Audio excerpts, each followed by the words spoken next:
90 दिन के रिमांड दिया शाहिद अब्बासी का।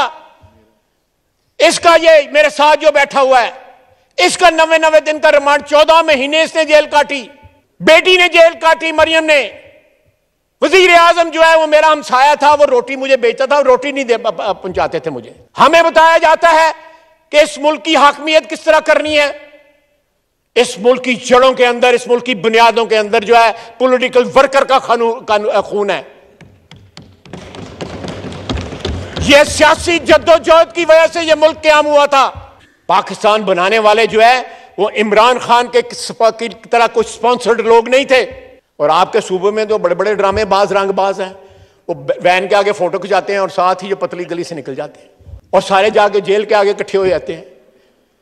वो मेरा भाई पकड़े जाएं, हम तरीका बता जाते हैं किस तरह पकड़े जाते हैं, हम बता देते हैं। मैंने तो कल कहा है कि जेल भरो तो जो है फ्लॉप हो गई है ये फिल्म जो है, अब डूब मरो फिल्म चला। स्टार न्यूज़, जियो पाकिस्तान के लिए।